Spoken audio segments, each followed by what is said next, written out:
Falsehood in Wartime.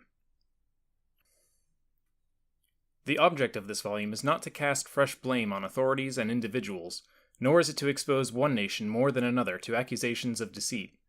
Falsehood is a recognized and extremely useful weapon in warfare, and every country uses it quite deliberately to deceive its own people, to attract neutrals, and to mislead the enemy. The ignorant and innocent masses in each country are unaware at the time that they are being misled, and when it is all over, only here and there are the falsehoods discovered and exposed. As it is all past history and the desired effect has been produced by the stories and statements, no one troubles to investigate the facts and establish the truth. Lying, as we all know, does not take place only in wartime. Man, it has been said, is not a veridical animal, but his habit of lying is not nearly so extraordinary as his amazing readiness to believe. It is, indeed, because of human credulity that lies flourish.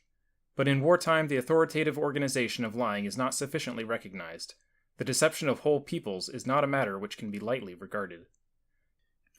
A useful purpose can therefore be served in the interval of so-called peace, by a warning which people can examine with dispassionate calm that the authorities in each country do, and indeed must, resort to this practice in order first to justify themselves by depicting the enemy as an undiluted criminal, and secondly to inflame popular passion sufficiently to secure recruits for the continuance of the struggle.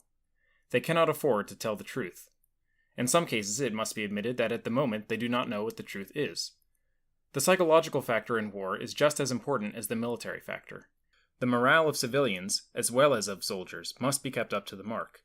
The war offices, admiralties, and air ministries look after the military side. Departments have to be created to see to the psychological side. People must never be allowed to become despondent, so victories must be exaggerated, and defeats, if not concealed, at any rate minimized. And the stimulus of indignation, horror, and hatred must be assiduously and continuously pumped into the public mind by means of propaganda. As Mr. Bonar Law said in an interview to the United Press of America, referring to patriotism, quote, "It is well to have it properly stirred by German frightfulness," end quote. And a sort of general confirmation of atrocities is given by vague phrases which avoid responsibility for the authenticity of any particular story, as when Mr. Asquith said, quote, "We shall not forget this horrible record of calculated cruelty and crime," end quote. The use of the weapon of falsehood is more necessary in a country where military conscription is not the law of the land than in countries where the manhood of the nation is automatically drafted into the army, navy, or air service. The public can be worked up emotionally by sham ideals. A sort of collective hysteria spreads and rises until finally it gets the better of sober people and reputable newspapers. With a warning before them, the common people may be more on their guard when the war cloud next appears on the horizon, and less disposed to accept as truth the rumors, explanations, and pronouncements issued for their consumption. They should realize that a government which has decided on embarking on the hazardous and terrible enterprise of war must at the outset present a one-sided case in justification of its action, and cannot afford to admit in any particular whatever the smallest degree of right or reason on the part of the people it has made up its mind to fight. Facts must be distorted, relevant circumstances concealed, and a picture presented which by its crude coloring will persuade the ignorant people that their government is blameless, their cause is righteous, and that the indisputable wickedness of the enemy has been proved beyond question. A moment's reflection would tell any reasonable person that such obvious bias cannot possibly represent the truth. But the moment's reflection is not allowed. Lies are circulated with great rapidity. The unthinking mass accept them, and by their excitement sway the rest. The amount of rubbish and humbug that pass under the name of patriotism in wartime in all countries is sufficient to make decent people blush when they are subsequently disillusioned. At the outset, the solemn asseverations of monarchs and leading statesmen in each nation that they do not want war must be placed on par with the declarations of men who pour paraffin about a house knowing they are continually striking matches and yet assert they do not want a conflagration. This form of self-deception, which involves the deception of others, is fundamentally dishonest. War being established as a recognized institution to be resorted to when governments quarrel, the people are more or less prepared. They quite willingly delude themselves in order to justify their own actions. They are anxious to find an excuse for displaying their patriotism, or they are disposed to seize the opportunity for the excitement and new life of adventure which war opens out to them. So there is a sort of national wink, everyone goes forward, and the individual, in his turn, takes up lying as a patriotic duty. In the low standard of morality which prevails in wartime, such a practice appears almost innocent. His efforts are sometimes a little crude, but he does his best to follow the example set. Agents are employed by authority and encouraged in so-called propaganda work. The type which came prominently to the front in the broadcasting of falsehood at recruiting meetings is now well known. The fate which overtook at least one of the most popular of them in England exemplifies the depth of degradation to which public opinion sinks in a war atmosphere. With eavesdroppers, letter openers, decipherers, telephone tappers, spies, an intercept department, a forgery department, a criminal investigation department, a propaganda department, an intelligence department, a censorship department, a ministry of information, a press bureau, etc., the various governments were well equipped to instruct their peoples. The British official propaganda department at Crewe House under Lord Northcliffe was highly successful. Their methods, more especially the raining down of millions of leaflets onto the German army, far surpassed anything undertaken by the enemy. In The Secrets of Crewe House, the methods are described for our satisfaction and approval. The declaration that only truthful statements were used is repeated just too often, and does not quite tally with the description of the faked letters and bogus titles and book covers of which use was made. But of course, we know that such clever propagandists are equally clever in dealing with us after the event, as in dealing with the enemy at the time. In the apparently candid description of their activities, we know we are hearing only part of the story. The circulators of base metal know how to use the right amount of alloy for us as well as for the enemy. In the many tributes of the success of British propaganda from German generals and the German press, there is no evidence that our statements were always strictly truthful. To quote one, General von Hutier of the 6th German Army sent a message in which the following passage occurs, quote, "The method of Northcliffe at the front is to distribute through airmen a constantly increasing number of leaflets and pamphlets. The letters of German prisoners are falsified in the most outrageous way. Tracts and pamphlets are concocted to which the names of German poets, writers, and statesmen are forged, or which present the appearance of having been printed in Germany, and bear, for example, the title of the Reclam series, when they really come from the Northcliffe Press, which is working day and night for the same purpose.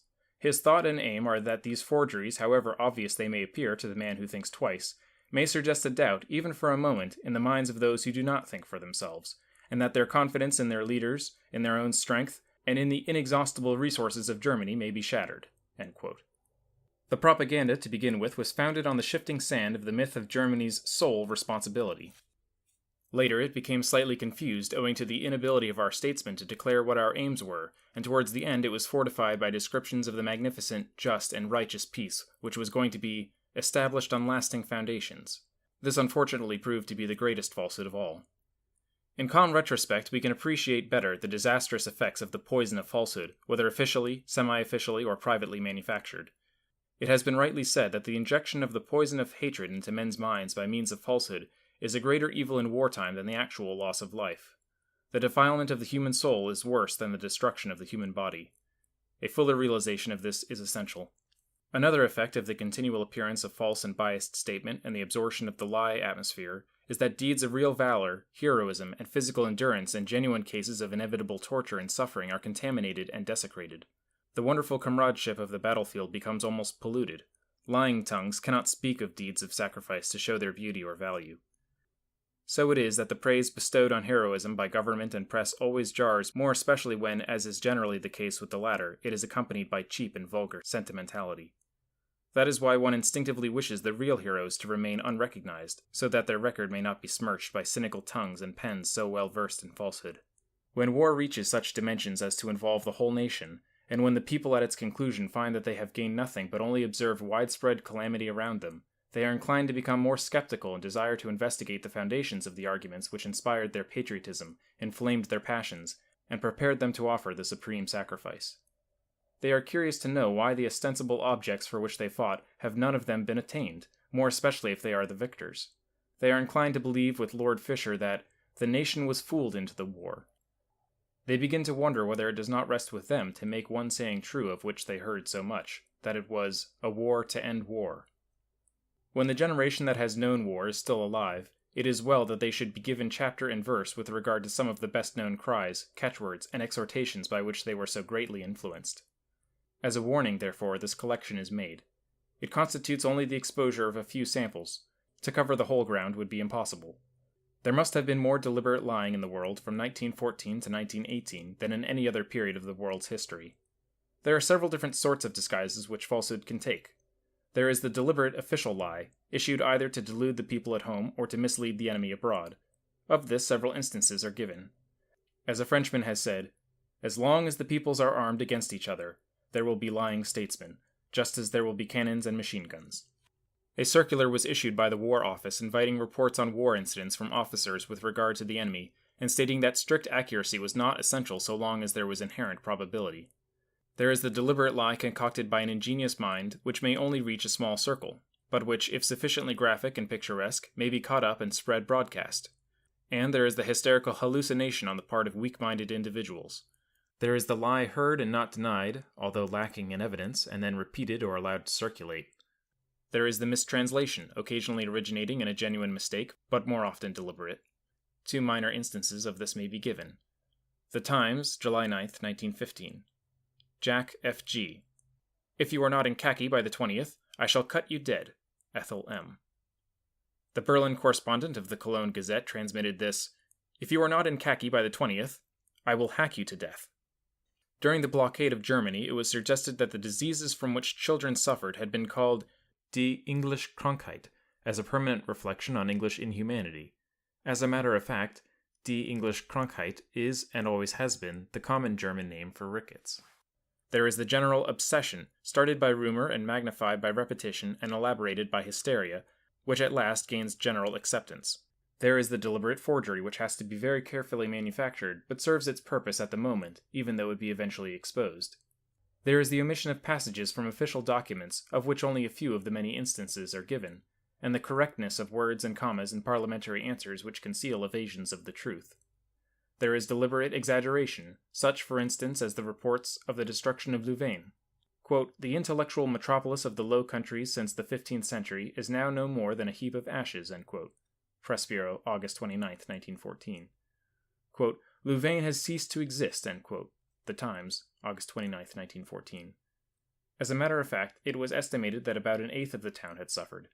There is the concealment of truth, which has to be resorted to so as to prevent anything to the credit of the enemy reaching the public. A war correspondent who mentioned some chivalrous act that a German had done to an Englishman during an action received a rebuking telegram from his employer. Quote, don't want to hear about any good Germans, end quote. And Sir Phillips Gibbs, in Realities of War, says, quote, at the close of the day the Germans acted with chivalry, which I was not allowed to tell at the time, end quote. There is the faked photograph. The camera cannot lie. These were more popular in France than here. In Vienna, an enterprising firm supplied atrocity photographs with blanks for the headings so that they might be used for propaganda purposes by either side. The cinema also played a very important part, especially in neutral countries, and helped considerably in turning opinion in America in favor of coming in on the side of the Allies. To this day in this country, attempts are made by means of film to keep the wound raw. There is the Russian scandal, the best instance of which during the war, curiously enough, was the rumor of the passage of Russian troops through Britain. Some trivial and imperfectly understood statements of fact became magnified into enormous proportions by constant repetition from one person to another. Atrocity lies were the most popular of all, especially in this country in America. No war can be without them. Slander of the enemy is esteemed a patriotic duty. An English soldier wrote, quote, the stories in our papers are only exceptions. There are people like them in every army, end quote. But at the earliest possible moment, stories of the maltreatment of prisoners had to be circulated deliberately in order to prevent surrenders. This is done, of course, on both sides, whereas naturally each side tries to treat its prisoners as well as possible so as to attract others. The repetition of a single instance of cruelty and its exaggeration can be distorted into a prevailing habit on the part of the enemy. Unconsciously, each one passes it on with trimmings, and yet tries to persuade himself that he is speaking the truth.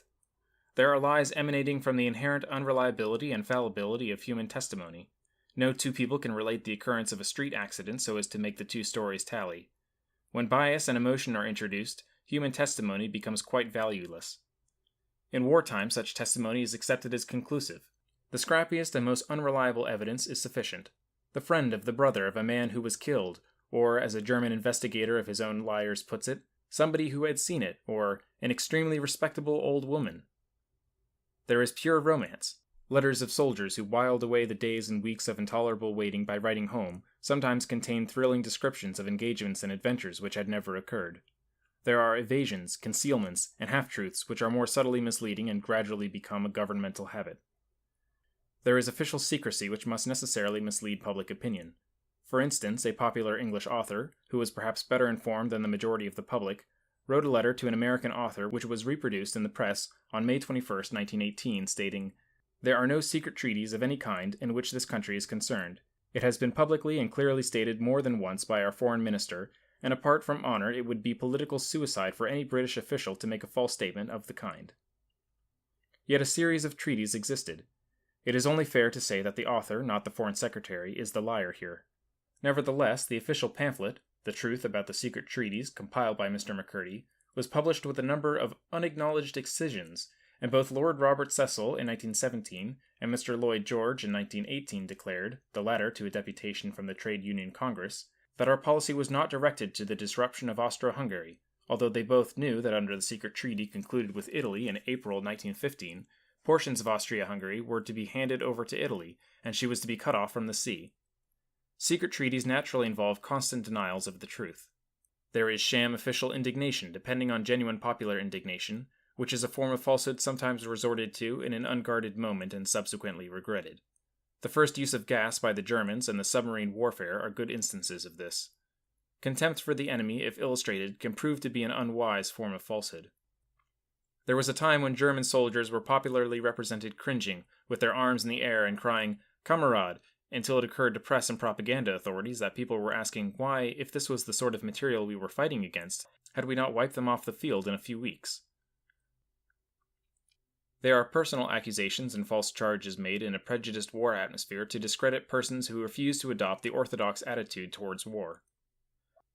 There are lying recriminations between one country and another. For instance, the Germans were accused of having engineered the Armenian massacres, and they, on their side, declared the Armenians, stimulated by the Russians, had killed 150,000 Mohammedans. Other varieties of falsehood more subtle and elusive might be found, but the above pretty well cover the ground. A good deal depends on the quality of the lie. You must have intellectual lies for intellectual people, and crude lies for popular consumption. But if your popular lies are too blatant, and your more intellectual section are shocked and see through them, they may, and indeed they did, begin to be suspicious as to whether they were not being hoodwinked too. Nevertheless, the inmates of colleges are just as credulous as the inmates of the slums. Perhaps nothing did more to impress the public mind, and this is true in all countries, than the assistance given in propaganda by intellectuals and literary notables. They were able to clothe the rough tissue of falsehood with phrases of literary merit and passages of eloquence better than the statesman, sometimes by expression of spurious impartiality, at other times by rhetorical indignation. They could, by their literary skill, give this or that lie the stamp of indubitable authenticity, even without the shadow of a proof, or incidentally refer to it as an accepted fact. The narrowest patriotism could be made to appear noble. The foulest accusations could be represented as an indignant outburst of humanitarianism, and the meanest and most vindictive aims falsely disguised as idealism. Everything was legitimate which could make the soldiers go on fighting. The frantic activity of ecclesiastics in recruiting by means of war propaganda made so deep an impression on the public mind that little comment on it is needed here. The few who courageously stood out became marked men. The resultant and significant loss of spiritual influence by the churches is, in itself, sufficient evidence of the reaction against the betrayal, in time of stress, of the most elementary precepts of Christianity by those specially entrusted with the moral welfare of the people. War is fought in this fog of falsehood. A great deal of it is undiscovered and accepted as truth. The fog arises from fear and is fed by panic. Any attempt to doubt or deny even the most fantastic story has to be condemned at once as unpatriotic, if not traitorous. This allows a free field for the rapid spread of lies. If they were used only to deceive the enemy in the game of war, it would not be worth troubling about. But as the purpose of most of them is to fan indignation and induce the flower of the country's youth to be ready to make the supreme sacrifice, it becomes a serious matter. Exposure, therefore, may be useful, even when the struggle is over, in order to show up the fraud, hypocrisy, and humbug on which all war rests, and the blatant and vulgar devices which have been used for so long to prevent the poor, ignorant people from realizing the true meaning of war. It must be admitted that many people were conscious and willing dupes, but many more were unconscious and were sincere in their patriotic zeal. Finding now that elaborately and carefully staged deceptions were practiced on them, they feel a resentment which has not only served to open their eyes, but may induce them to make their children keep their eyes open when next the bugle sounds. Let us attempt a very faint and inadequate analogy between the conduct of nations and the conduct of individuals. Imagine two large country houses containing large families with friends and relations. When the members of the family of the one house stay in the other, the butler is instructed to open all the letters they receive and send and inform the host of their contents, to listen at the keyhole and tap the telephone. When a great match, say a cricket match, which excites the whole district, is played between them, those who are not present are given false reports of the game to make them think the side they favor is winning. The other side is accused of cheating and foul play, and scandalous reports are circulated about the head of the family and the hideous goings-on in the other house.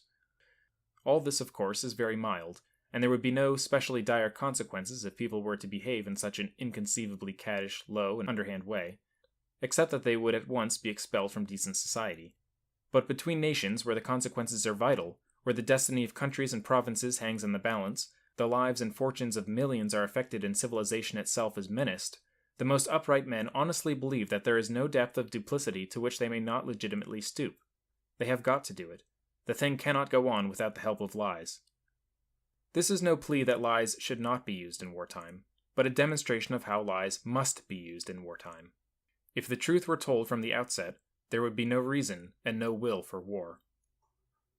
Anyone declaring the truth, whether you are right or wrong, whether you win or lose, in no circumstances can war help you or your country, would find himself in jail very quickly.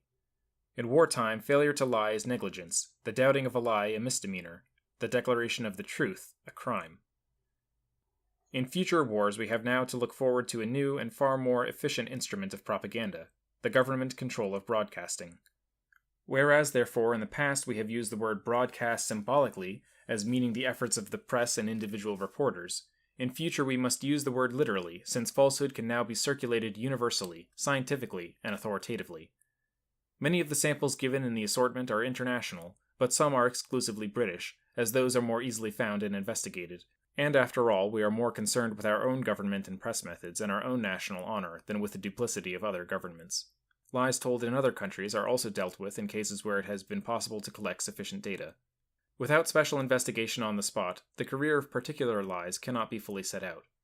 When the people of one country understand how the people in another country are duped, like themselves, in wartime, they will be more disposed to sympathize with them as victims than condemn them as criminals, because they will understand that their crime only consisted in obedience to the dictates of authority and acceptance of what their government and press represented to them as the truth. The period covered is roughly the 4 years of the war. The intensity of the lying was mitigated after 1918, although fresh crops came up in connection with other of our international relations. The mischief done by the false cry, "Make Germany pay," continued after 1918 and led, more especially in France, to high expectations and consequent indignation when it was found that the people who raised this slogan knew all the time it was a fantastic impossibility. Many of the old war lies survived for several years, and some survive even to this day. There is nothing sensational in the way of revelations contained in these pages. All the cases mentioned are well known to those who were in authority, less well known to those primarily affected, and unknown, unfortunately, to the millions who fell. Although only a small part of the vast field of falsehood is covered, it may suffice to show how the unsuspecting innocence of the masses in all countries was ruthlessly and systematically exploited. There are some who object to war because of its immorality. There are some who shrink from the arbitrament of arms because of its increased cruelty and barbarity. There are a growing number who protest against this method, at the outset known to be unsuccessful, of attempting to settle international disputes because of its imbecility and futility. But there is not a living soul in any country who does not deeply resent having his passions roused, his indignation inflamed, his patriotism exploited, and his highest ideals desecrated by concealment, subterfuge, fraud, falsehood, trickery, and deliberate lying on the part of those in whom he is taught to repose confidence, and to whom he is enjoined to pay respect. None of the heroes prepared for suffering and sacrifice, none of the common herd ready for service and obedience, will be inclined to listen to the call of their country once they discover the polluted sources from whence that call proceeds, and recognize the monstrous finger of falsehood which beckons them to the battlefield.